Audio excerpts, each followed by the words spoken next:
नमस्ते, शुभ प्रभात। दैनिक जागरण के महत्वपूर्ण खबर में आप सभी का स्वागत है। आज हम बात करेंगे दैनिक जागरण की कुछ महत्वपूर्ण खबरों के बारे में। साथ ही एक यूपीएससी जो विगत वर्ष पूछा गया प्रश्न है उस पर भी चर्चा करेंगे। याद रखिएगा, दैनिक जागरण का राष्ट्रीय संस्करण है, तो इसमें आप लोग को वही खबरें मिलेंगी जो आपके परीक्षा के पॉइंट ऑफ व्यू से इंपॉर्टेंट होगी।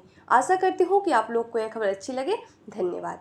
तो चलिए देखते हैं आज की क्या खास खबरें, उन्हें हम एक एक करके देख लेते हैं। और खबर की तरफ आगे बढ़ने से पहले हम प्रश्नों को देखेंगे, उसके बाद खबरों को एक एक करके देख लेंगे। तो आइए देखते हैं आज का प्रश्न क्या है। यह सिविल सेवा परीक्षा विगत वर्ष 2019 का प्रश्न है। प्रश्न है, किसी भी देश के संदर्भ में निम्नलिखित में से किसे उस देश की सामाजिक पूंजी यानी सोशल कैपिटल के भाग के रूप में समझा जाएगा। नीचे कुछ विकल्प दिए हुए हैं। पहला विकल्प है जनसंख्या में साक्षरों का अनुपात, दूसरा है इनके भवनों, अन्य आधारित संरचना और मशीनों का स्टॉक, तीसरा है कार्यशील आयु समूह में जनसंख्या का आकार, और चौथा है समाज में आपसी भरोसे और सामंजस्य का स्तर। तो आप लोग से अनुरोध है कि आप लोग इसका आंसर कमेंट बॉक्स में जरूर बताएं, और इस क्वेश्चन का फुल एनालाइज हम वीडियो के लास्ट में जरूर करेंगे। अगर आप लोग को इसकी पूरी जानकारी चाहिए तो आप लोग वीडियो को लास्ट तक जरूर देखें। चलिए देखते हैं आज की क्या खास खबरें, उन्हें हम एक एक करके देख लेते हैं। भाजपा का संकल्प, मोदी की गारंटी। अंबेडकर प्रतिमा व संविधान की प्रति पर पुष्पांजलि के बाद जारी किया घोषणा पत्र। भ्रष्टाचार के विरुद्ध कार्रवाई होगी, तेजी तकनीकी का होगा इस्तेमाल, विरासत व संरक्षण व विकसित भारत के निर्माण का संकल्प, राष्ट्रीय स्तर पर समान नागरिक संहिता लागू करने का वादा बरकरार। अभी आपको पता होना चाहिए कि ये घोषणा पत्र होता क्या है। घोषणा पत्र राजनीतिक दल द्वारा चुनाव के समय अपने कार्यकाल, नीतियां तथा उद्देश्य को बताने के लिए जो प्रपत्र जारी किया जाता है उसी प्रपत्र को चुनाव घोषणा पत्र कहते हैं। चुनाव के कुछ दिन पहले प्रत्येक राजनीतिक दल अपना घोषणा पत्र जारी करते हैं, और इस प्रपत्र के माध्यम से राजनीतिक दल लोगों को यह बताते हैं कि देश की आंतरिक तथा विदेश नीति के बारे में उनके क्या विचार हैं, और यदि उनकी सरकार बनती है तो वो कौन कौन से कार्य करेंगे। तो यही होता है चुनावी घोषणा पत्र। तो इसे भी आप लोग जानते रहिए। चुनावी घोषणा पत्र में जो वादे किए जाते हैं जरूरी नहीं कि वो वादे पूरे हो, क्योंकि संविधान में कोई इसका उल्लेख नहीं है कि जो भी सरकार आएगी जितने भी वादे किए पूरे ही करेगी। यहाँ पर कुछ प्रमुख घोषणाएं हैं, अगर आप लोग को इसमें इंटरेस्ट हो तो पढ़ लीजिए। और यहाँ पास अम्बेडकर प्रतिमा व संविधान की प्रति पर पुष्पांजलि करने के बाद जारी किया घोषणा पत्र, क्योंकि आपको पता होगा अभी हाल ही में 14 अप्रैल को डॉक्टर बाबा साहेब अम्बेडकर की जयंती मनाई गई है। इनका जन्म 14 अप्रैल 1889 को महू MP यानी मध्य प्रदेश को हुआ था।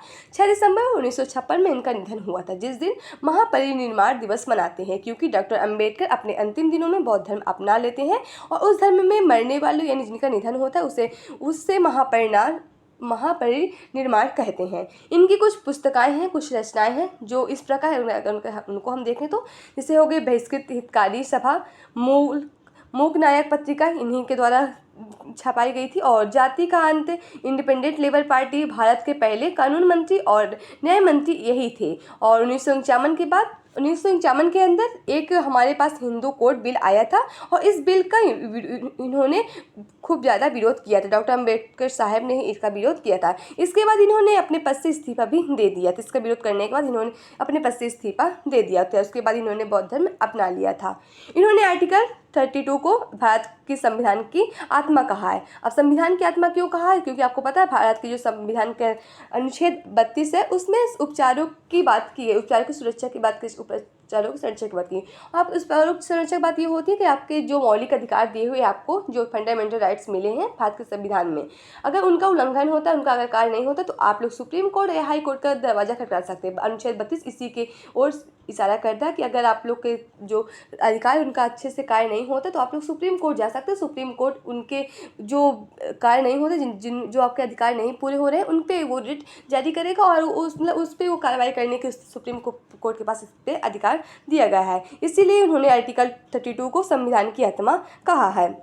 इन्होंने ही RBI की स्थापना के लिए एक कमेटी की सिफारिश की थी, जिसे एंग-हिल्टन समिति कहा जाता है। इस समिति का पुरजोर सिफारिश करने वाले डॉक्टर अम्बेडकर साहब ही थे।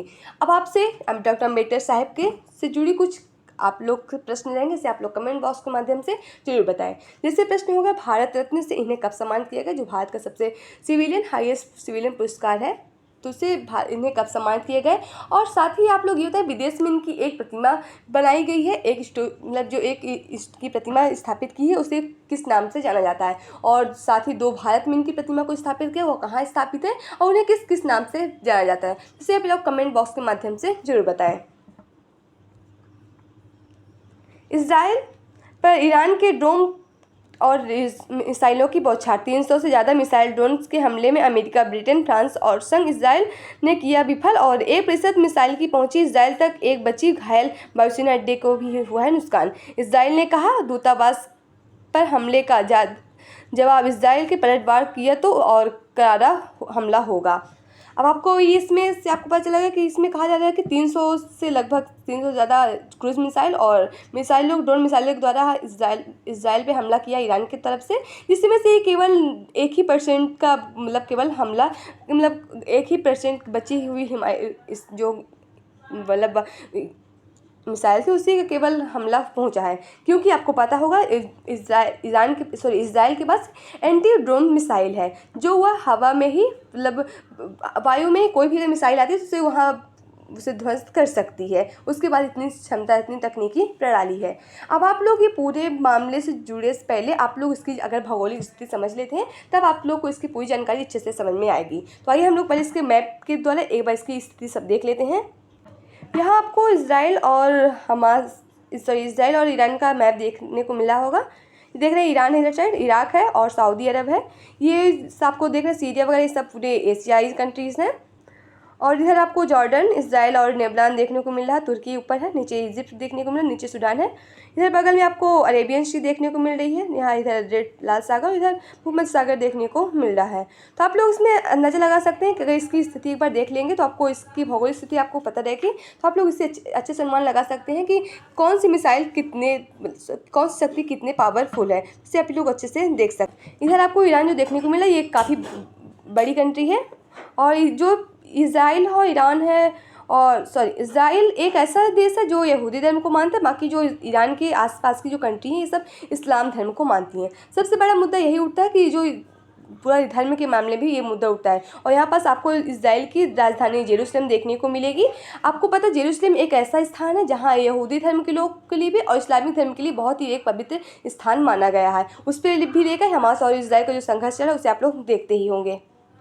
अब ये पूरा जो ये हमला हुआ है इसके पूरे मामला का, तो आपको पता है कुछ दिन पहले 1 अप्रैल को इसराइल ने ईरान के वाणिज्य दूतावास पे हमला किया था, जिससे ईरान के IRGC के कमांडर का डेथ हो गई थी। और IRGC यह जो ईरान का एक मिलिट्री ग्रुप है तो इससे भी आप लोग जानते हैं वहीं पे हमला इसराइल की तरफ से किया गया था। तो इसराइल ने किया था, इसका हम पलटवार इसका जवाब देंगे, लेकिन कब जवाब देंगे इसका कोई तारीख नहीं तय थी, लेकिन तब उसके बाद ईरान ने इसमें अपना हमला पलटवार किया है। और जो ये पूरा हमला हुआ है, पूरा आप लोग को देखने को मिलेगा, जो पूरी इसराइल की तरफ से ईरान की तरफ से ड्रोन मिसाइल का हमला हुआ है, इससे पूरे ट्रू प्रॉमिस ऑपरेशन का नाम दिया गया। ट्रू प्रॉमिस ऑपरेशन आपको पता होगा 1 अप्रैल को जब हमला हुआ था उसके बाद ईरान ने कहा था कि हम अपना इससे पलटवार जरूर करेंगे, तो ये देखने को आपको पूरा मिल रहा है।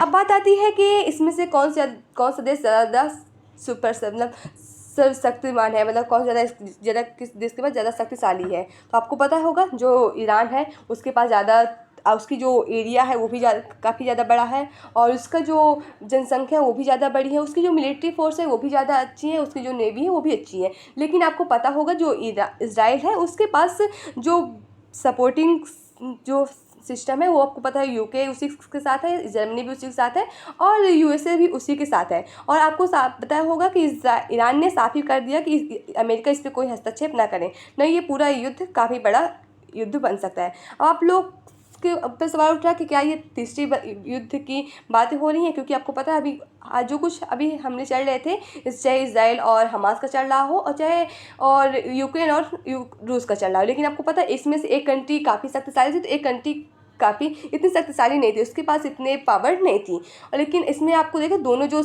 इस बार जो हमला हुआ दोनों जो कंट्री काफ़ी ज़्यादा पावरफुल है, ईरान भी काफ़ी पावरफुल है और इसराइल भी काफ़ी पावरफुल है। तो इसमें देखते हैं क्या किसका परिणाम होता है। अब इसमें एक बात होती है कि इसमें भारत का क्या मुद्दा सामने निकल के आता है, भारत किसके साइड होगा। आपको पता होगा इसराइल और ईरान दोनों ही भारत के एक बहुत ही पड़ोसी और बहुत ही अच्छे कंट्री सहायक के लिए बहुत अच्छी कंट्री मानी जाती है, क्योंकि आपको पता होगा ईरान से भारत में तेल का आयात होता है और जो इसराइल है वहाँ से भारत को जो आयात सुरक्षा की सारी चीज़ें होती हैं वो इसराइल से आयात होता है। इससे भारत कहता है दोनों देश युद्ध किसी भी चीज़ का, किसी भी कार्य का कोई भी निर्णय सामने नहीं निकालता है। इसीलिए शांति से समझौता करके बात होनी चाहिए। आज शायद हो सकता है कि यूएन की भी इसमें बैठक हो, देखते हो यूएन की क्या बैठक होती है। साथ ही जो ब्रिटेन के प्रधानमंत्री हैं ऋषि सुनक, उन्होंने भी इस पर अपना जो मत व्यक्त किया है। और साथ ही जो यूएन है, यूरोपीय संघ है, उसने भी इसमें कुछ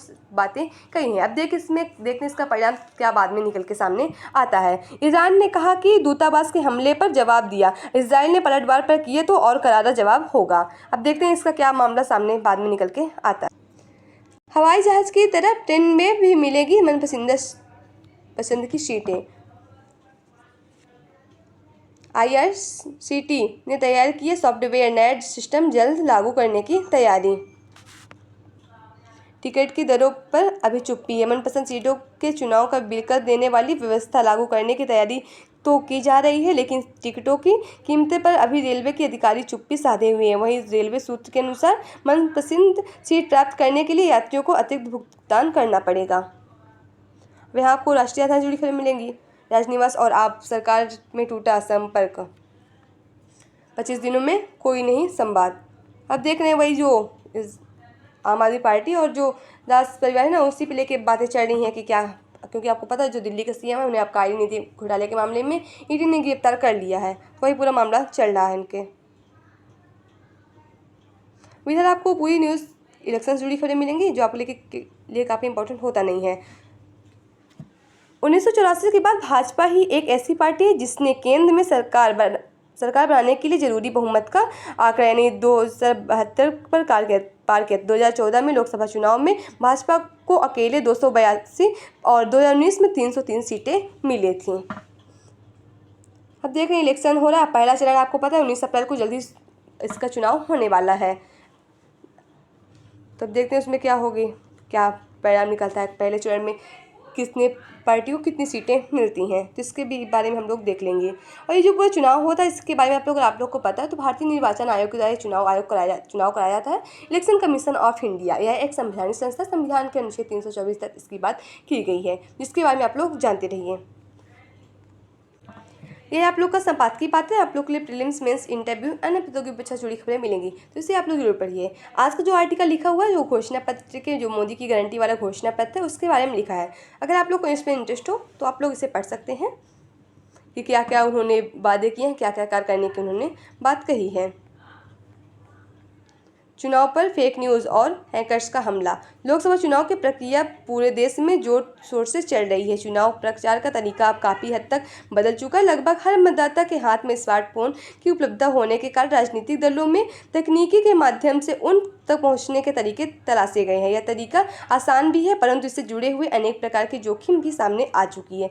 ऐसे ही एक जोखिम फेक न्यूज़ और हैकर्स का हमला है, जो गंभीर चुनौती के रूप में उभर के सामने आया है। आपको पता होगा जो इस बार के मतदाता आएंगे, जो इस बार के नए मतदाता आएंगे वो तकनीकी से बहुत ही लेस है, क्योंकि आपको पता है इस बार के जो मतदाता पूरे उनके पास स्मार्टफोन है, सब चीज़ें से वो पूरे जानकारी, क्योंकि आप लोग को पहले होता था कि मतलब प्रचार